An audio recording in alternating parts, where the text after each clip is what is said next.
Welcome back to the What's and All podcast. I'm Susie Edge, medical doctor and historian, and I'm fascinated by how we've treated the human body in life and in death, but let's face it, mostly in death. This week we're going to talk about the death of William II, William Rufus, that happened in the year 1100. And yet, as I was writing this podcast, it still felt so up to date, because in the background we have these discussions of the royal family, the monarchy, Prince Harry, Meghan Markle, the heir to the throne. All these things are still happening. And they're still happening with people commenting on them, people with their own agendas. The religious agendas, the political agendas, they all shone through in the writings of the time and of the years that followed. And now the same thing's happening. We're listening to the different sides of this story, people with, again, political agendas, religious suggestions. It's just that we're hearing it in a different way. We're hearing it through Good Morning Britain, through the newspapers, through Twitter, through TikTok. It's great. It's all so similar. Nothing changed in 900 years. So what happened to William II then? Well, there's a lot to tell. Not to be outdone by his father's nicknames of William the Conqueror, William the Bastard, William II was known as William Rufus, meaning William the Red, because of his red complexion. Rufus was not the firstborn son of William the Conqueror, he was the third. Now they lost their older brother Richard in a hunting accident in the New Forest when Rufus was a teenager. Remember that important nugget, it might come up later. Rufus had another older brother, Robert. He was a bit wayward and sided with the Conqueror's enemy, the King of France. Though they made up towards the end, Robert had not earned the throne of England. Instead, he was given the Duchy of Normandy without England, and England was given to Rufus.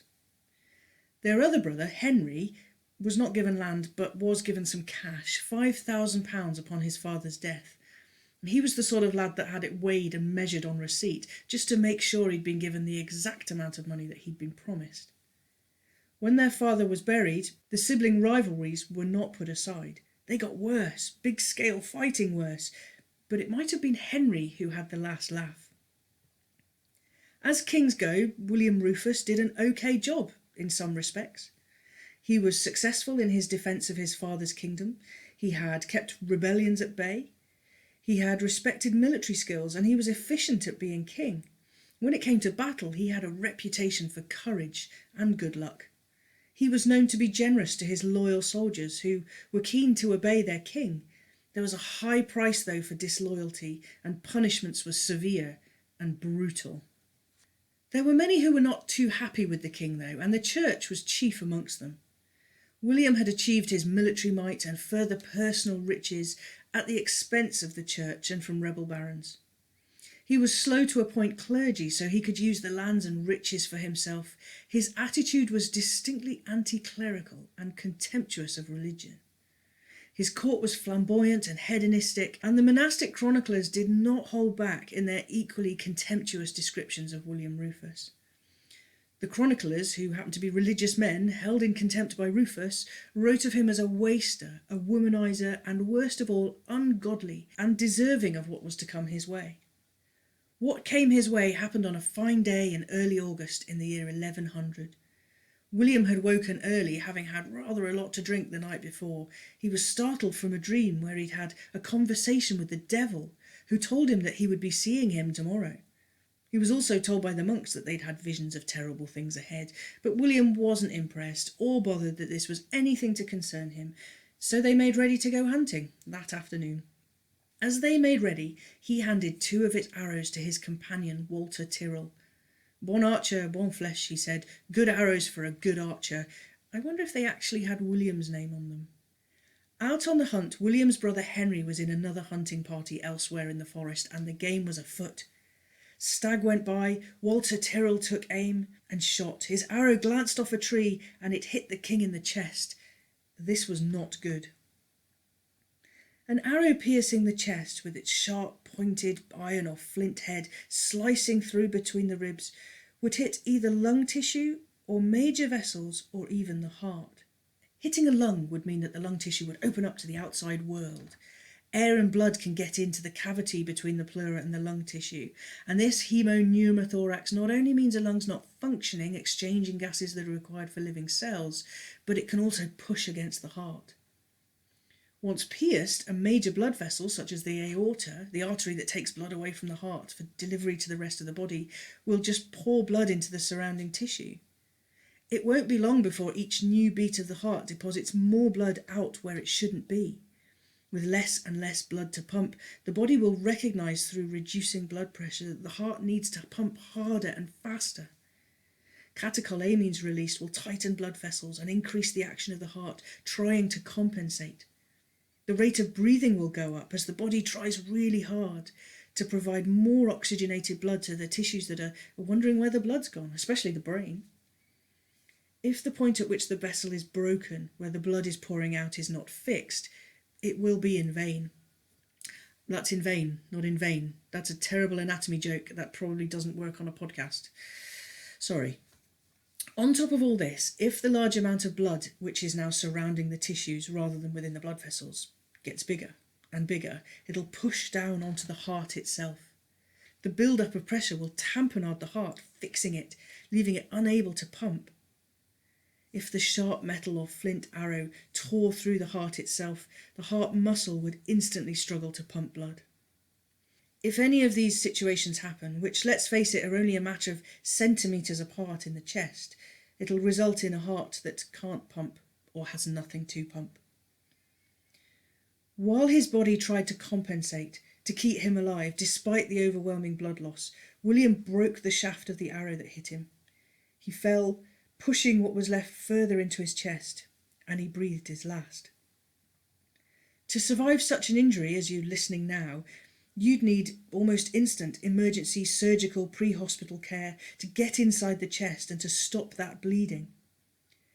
Fibrillating heart muscle, which is what happens as it can no longer beat properly, it needs more than a 12th century companion of King William could provide. Besides, they'd all run off anyway. Tyrrell fled, first to France and then onwards to crusade. He didn't attend the funeral of the dead king, and not many did, not even the king's brother, Henry. Nobody was left to deal with the king's newly deceased corpse. It's a familiar story, and one we heard with his father, William the Conqueror, 13 years before. And for sure, this idea of the king's dead body being left by those around him represents the time of fear for the people, for their belongings. But a dead king meant a time of change and potential lawlessness until he was replaced. Some servants were left to manhandle the king's dead body. Blue blood dripping onto their clothes and hands, they hauled him onto a cart. The last of his heir gurgled up through frothing blood in his throat as he was conveyed in a cart to Winchester. William Rufus had no children. His heir would have to be one of his brothers. Henry, having heard about his brother's death, rode straight away, not to his brother's side, but to Winchester, to the Crown Treasury. A few days later, on Sunday the 5th of August in 1100, rather than turn up to mourn at his brother's funeral in Winchester, Henry was over in London already, being crowned Henry I of England by Bishop Maurice. He was getting in there fast, before the return of their older brother Robert Curthose, who was off crusading. In this time, when no king meant no law, everyone was happy to see a new king crowned fast. The Pope had been considering that Rufus be excommunicated from the church because of his contemptuous and irreligious behaviour. He'd had no interest in the church or of demonstrating piety. Henry, though, he was supported by the church. And the accounts of the death of William II, written during the reign of Henry by monastic chroniclers, were not going to start throwing around accusations of assassination. But we are. Henry had the motive. He had little regard for the body of Rufus after his demise. He'd seen the deaths of both his older brother Richard and his nephew, also Richard, son of Robert Curthose. They happened as accidents whilst they were hunting in the New Forest. Maybe that's where he got the idea. And when he heard of his brother's death, he did not hang about. It's almost like he knew what was coming. Over the years, lots of people have accused Henry of assassinating his brother. Of course, we'll never know. There's a lot of reasons to back up such an argument. Not everybody agrees that the king was assassinated by his brother's agent, Tyrrell, or that he was assassinated at all. It might well have just been an accident. Of course, there's more than one account of the event. Another writer in France, the abbot Sigerius of Saint Denis, stated that his good friend, Tyrrell, was not even there in the forest that day. Funny that. It's also been argued that with there being no deathbed confession from Tyrrell, which was usually the time to bear all, Tyrrell maybe didn't do that dastardly deed that our history books have laid on him. Those on the side of the assassination theory have argued that Tyrrell was a good shot. He wasn't so incompetent that he would have accidentally shot the king. Well, there's always three sides to every story. Rufus's bones have been quite hard to pin down. Not quite as hard as Rufus was, but his bones now are. He was buried at Winchester Cathedral, but later lost. For hundreds of years, it's been thought that the bones of William Rufus were held with the bones of some Anglo-Saxon rulers, a couple of bishops, within 6 mortuary chests, which are held at Winchester. The bones were gathered up when the original tombs were ransacked, and now there's a list of 12, but nobody knows exactly who the bones belong to. Recent DNA analysis has shown 22 different people. Only one could be identified, the woman Queen Emma of Normandy.